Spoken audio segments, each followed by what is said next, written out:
ጀማው የቼልሲ አሰልጣኝ አዲስ ያስፈረሙት ይሁን ቅራቅምቦ ከየት እንደመጣላቅም ቅራቅምቦ ቆሻሻ ነው ተጠኛል እና ከአርሰናል ጋር ንቀት ምናምን ነገር ልታሳይ ፈልጋለች ትንሽ ጨዋታለች ምናምን ቀላል ጨዋታለች ምናምን አርሰናልን አለመተዋወቅ ማለት ነው እኮ አለቀ አለመተዋወቅ ማለት ነው የፕሪሚየር ሊጉ መሪ የቻምፒየንስ ሊግ መሪ የኤፍኤ ካፕ የካራባኦ ጥሎ ማለት ይገባቲ ትንሽ ጨዋታለች ምናምን ይሄ ለደጋፊዎች የልብ መስጠት ነው አርሰናል ነው ጀሞ አርሰናል ነው ዛሬ አርቴታ ምን አይነት ምላሽ እንደሚሰጥ ማየት ፈልጋለሁ ምን አይነት ምላሽ ለዚህ ቅራቅም ከየት እንደመጣና አላቅም ነኝ እንደዚህ አይነት የትቦ አከፋፈት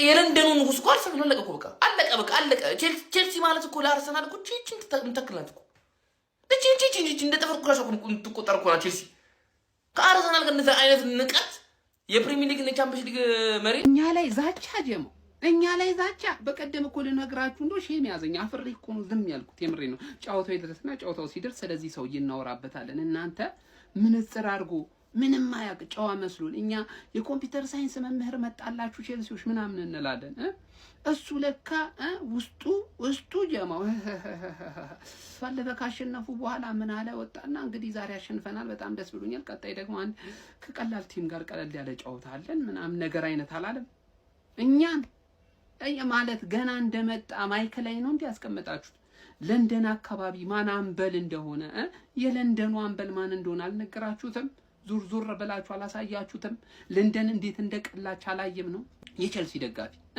አላስተዋለም ማለት ነው ለማንኛውም ይሁን ወንድ ልጅ አያወራ የምሬን አያወራም በቃ እና ሜዳ ላይ ተገናኝተን ሜዳ ውስጥ እንደምናወራው ቋንቋ እናወራለን ችግር የለውም ግን እሱ ካሁኑ እንደዚህ ቆይ እኛ መነጽሩን ነጥቀን ማለት ነው የመነጽር ያለ ብሎ እንደዚህ እንዲል ካላደረግን እኛን እሺ ብቻ ነገ እንገናኝና ከዛ በኋላ እናወራለን ይመቻችሁ ሰላም ያዝበለው ዛሬ ቀለል ያለች ትሬንድ ያለች ብነባቢ ሃንግማን ሄጂ ባለፈው ይቀረን ያለቀ ፋይት አለ ገባችሁ ይቤ ስራ አለብን ባለፈው ዘጠበቀኝ ምናምን ወጥቶ ብሎ ብለሻል ዛሬ ሰጥሻለሁ ካራው ካፕ ላይ ግንችሻለሁ ዝግጁ ነሽ ወገን ይሄ ሶዬ ያለውን ሰምታችሁ እንደ አሞሪ ይሄም ምላሱ ሰፊ ነው ምንድነው ማይጋ አርሰናል መገስ ሴፒስ ምናምን ይገየለ ደሞ ቀለሽ ትሬኒንግ ገለች ምናምን ብሏል ሶዬ መነጽረን አስወለቀው ነው የሚገርፈ ዛሬ ለምን መጣው እስክትል ድረስ ነው የሚገርፈ ሰብስበው በመከርኩ አይደለም ምንድነው ማይክሮ ወጥ እንድን የምትለው አላወከኝም ነባቢ እቺ ስለ ቦሱ አልነገራችሁት አርቴታ ነው ሶዬው ደሞ ምንድነው ለንደን ላይ ዞዞሮ አታረጉትም አሳዩት እንጂ ሰላም አለይኩም ዘይኒያ ሰላም አለይኩም ወሎዲያ ማንዳሪኬ ባለጎባራ እበደከና ሞናማራ ሰላም አለይኩም ዘይኒያ ሰላም አለይኩም ወሎዲያ ማንዳሪኬ ባለጎባራ እበደከና ሞናማራ ቢያቢዮለ መሬቶ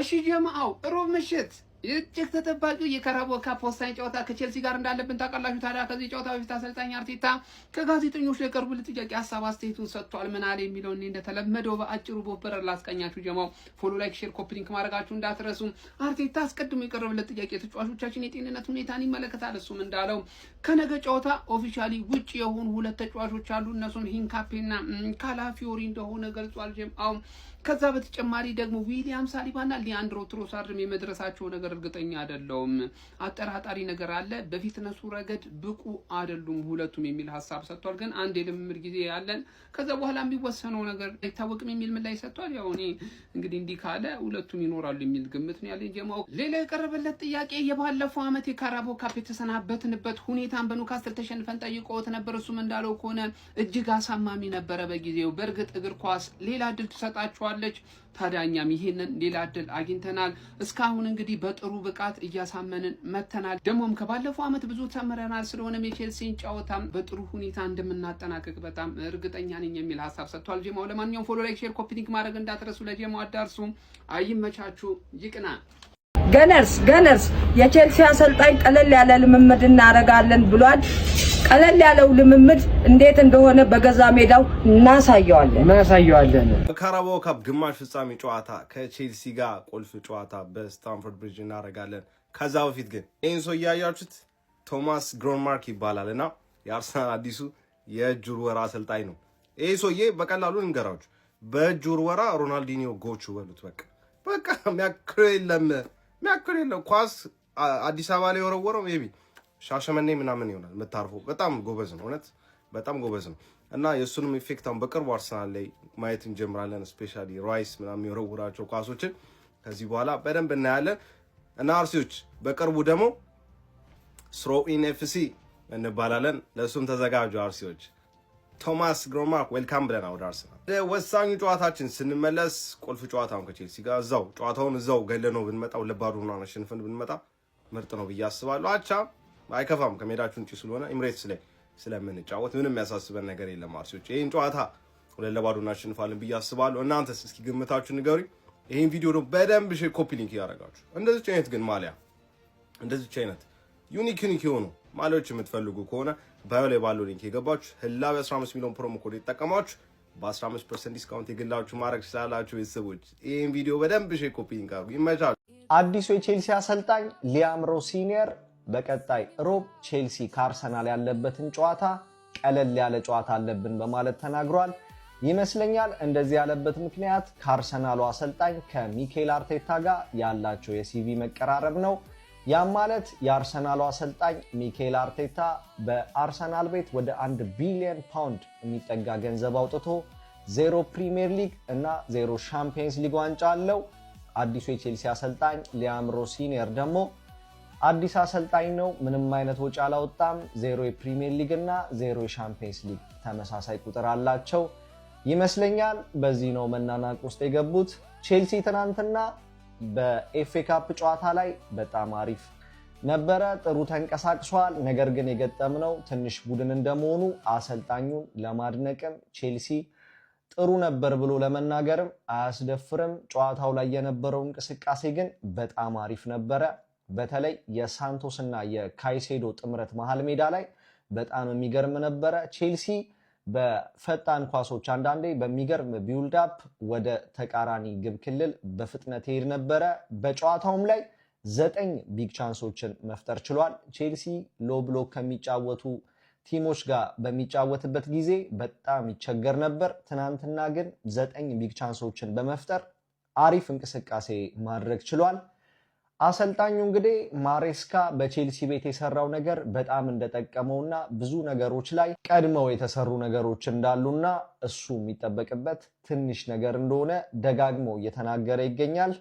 ቀጣይ ሮብ አርሰናል ከቼልሲ በካራባኦ ካፕ ይጫወታሉ። ይመቻችሁ። ሰላም እንዴት ናችሁ እናንተ የተከበራችሁ የዓለም ሻምፒዮኖች የቼልሲ ደጋፊዎች እንደዚሁም የኳስ ወዳጆቼ እንዴት ናችሁ? ዛሬ እንግዲህ ምሽት ላይ ክለባችን ተናፋቂው ክለባችን የዓለም ሻምፒዮናው ክለባችን የካራባኦ ካፕ ጨዋታ የመጀመሪያ ዙሩን ከአርሰናል ጋር በሜዳችን እናደርጋለን ማለት ነው። እንግዲህ አርሰናልን ሜዳችን ጠርተን ስጥት ማድረግ አለባት። በቃ ዛሬ ማሸነፍና ማሸነፍ ነው ጋይስ። በቃ እኔ ለአሰልጣኛችን ማለት ነው ጋይስ አንድ ነገር ባለፈው እንዳልከው ሊያም ይሄ ጨዋታ ትንሽ ነው ብለሃል። እኔ የምፈልገው እንድታሸንፍልኝ ብቻ ነው። በቃ እኔ ይሄ ጨዋታ ከካራባኦ ካፕ በላይ ነው። በቃ ይሄ ጨዋታ ለኛ ትልቅ ትልቅ ትልቅ ትልቅ ትልቅ የያዘው ነገር አለ እኛ ብቻ የምናውቀው። ስለዚህ ይህንን ጨዋታ በየትም ብለህ በባሌም በቦሌም በባርሳም በማድሪድም በፈለግከው ብለህ አሸንፍልኝ። ከዛ ቀሪውን ማለት ነው ሊያም እኛ እናወራለን እምልህ። ምሽት 5 ሰዓት ላይ ከቼልሲ ጋር ለምናደርገው የካራባኦ ካፕ የግማሽ ፍጻሜ የስታንፎርድ ብሪጅ ጨዋታ አሰላለፍ እናወጣለን። ሳሊባና ትሮሳርድ ለዚህ ጨዋታ መድረሳቸው አጠራጣሪ ነው ብሏል ሚኬል። እነሱን አይደርሱም ብለን አስበን ነው አሰላለፍ የምናወጣው። ግብ ጠባቂ ላይ ራያን ወደ አሰላለፍ እንመልሳለን። በመሃል ተከላካይነት ጋብርኤልን ከኖርጋርድ ጋር እናጣምራለን። ዋይትን ከቀኝ እናስጀምራለን። ከግራ ደግሞ ቲምበር እናስጀምርና ዙቢሜንዲና ራይስን በሆልዲንግ አማካኝነት ኦዴጋርድን በ10 ቁጥር ከግራ ማርቲኔሊን አስጀምረን ከቀኝ ደግሞ ቡካዮ ሳካን አድርገን በፊት አጥቂነት ቪክተር ዮኬሬስን አስጀምረን ወደ ጨዋታው እንገባለን። እንደ ጨዋታው ሂደት ደግሞ እድል ለነካይ ለጄሱስ እና እንዲሁም ለኢታን ለኤዜ ለማዱኬ እንሰጣለን። 5 ቅያሪ ስላለ አሁን ስኳዳችን በሚገባ ሮቴት አድርገን መጠቀም መቻል አለብን ብዬ አስባለሁ። እናንተስ የምታስቡት አሰላለፍ ካለ ኮሜንት ላይ አጋሩኝ። ከተመቻችሁ ፎሎ እና ላይክ አድርጉ። እሺ ጀማዓው ሮብ ምሽት እጅግ ተጠባቂው የካራቦ ካፕ ወሳኝ ጨዋታ ከቼልሲ ጋር እንዳለብን ታውቃላችሁ። ታዲያ ከዚህ ጨዋታ በፊት አሰልጣኝ አርቴታ ከጋዜጠኞች ለቀረቡለት ጥያቄ ሀሳብ አስተያየቱን ሰጥቷል። ምን አለ የሚለውን እንደተለመደው በአጭሩ ቦፈረር ላስቀኛችሁ። ጀማው ፎሎ፣ ላይክ፣ ሼር፣ ኮፒ ሊንክ ማድረጋችሁ እንዳትረሱ። አርቴታ አስቀድሞ የቀረበለት ጥያቄ ተጫዋቾቻችን የጤንነት ሁኔታን ይመለከታል። እሱም እንዳለው ከነገ ጨዋታ ኦፊሻሊ ውጪ የሆኑ 2 ተጫዋቾች አሉ። እነሱም ሂንካፔና ካላፊዮሪ እንደሆነ ገልጿል። ጀማው ከዛ በተጨማሪ ደግሞ ዊሊያም ሳሊባና ሊያንድሮ ትሮሳርድም የመድረሳቸው ነገር እርግጠኛ አይደለውም።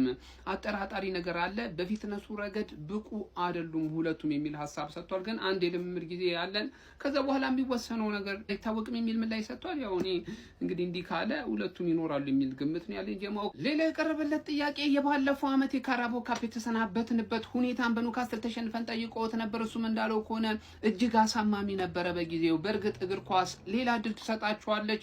ታዲያኛም ይሄንን ሌላ እድል አግኝተናል። እስካሁን እንግዲህ በጥሩ ብቃት እያሳመንን መተናል። ደግሞም ከባለፈው ዓመት ብዙ ተምረናል። ስለሆነም የቼልሲን ጨዋታ በጥሩ ሁኔታ እንደምናጠናቀቅ በጣም እርግጠኛ ነኝ የሚል ሀሳብ ሰጥቷል። ጀማው ለማንኛውም ፎሎ፣ ላይክ፣ ሼር፣ ኮፒ ሊንክ ማድረግ እንዳትረሱ። ለጀማው አዳርሱ። አይመቻችሁ፣ ይቅና። እንዴት ናችሁ? ሰላም ናችሁ? ዛሬ የጨዋታ ቀን ነው። የካራባኦ ካፕ ቀን ነው። አርሴናል ለዋንጫ ነው የሚጫወተው። ቼላ ለዋንጫ ነው የሚጫወተው። ሊቨርፑል ለዋንጫ ነው የሚጫወተው። ሲቲ ለዋንጫ ነው የምትጫወተው። አንድ ክለብ ብቻ ተቀምጦ እንዲህ አርሰናል ዋንጫ አይበላም ነው የሚለው። ማን ነው ያ ክለብ? ምንም ፕሪሚየር ሊግ ውስጥ የለም፣ ቻምፒዮንስ ሊግ ውስጥ የለም፣ ካራባኦ ካፕ ውስጥ የለም፣ ኤፍ ኤ ካፕ ውስጥ የለም። ብቻ ተቀምጦ አርሰናል ዋንጫ አይበላም። ሴቷን አርሰናል ዋንጫ አይበላም። ማን ነው ያ ክለብ? ዛሬ የጨዋታ ቀን ነው። በሀፍ ቤንች ማን ነው ቼላን በብሪጅ ስታዲየም እገባልሃለሁ ማለት ነው። ቼላ እንደምንም ዱ ኦዳይ አይ ጌት 1 ጎል ፍሮም ዩ ዴር። አንድ ጎል ነው የምፈልገው እዛ ማለት ነው። አንድ ጎል ብቻ። ካክሲዶ የጭንቅላት ጨዋታ አይጫወትም። ዴክላን ራይስ ማለት ነው ይሰራባል ማለት ነው። ዛሬም እንደምታውቀው ሬድ ካርድን ታጣለህ ካክሲዶ፣ አንተ ፋራ ማለት ነው። እና ዛሬ ሄደን በድል ጨዋታውን እናጠናቅቃለን። ያሰራ ደጋፊ ፕሬዲክሽናቸውን እዚህ ስራ አድርጉልኝ። እኔ 1-0 ብያለሁ። እናንተ ደግሞ የእናንተን ግምት እዚህ ስራ አስቀምጡልኝ። እወዳቸዋለሁ። ሀብ ናይስ ታይም ዜር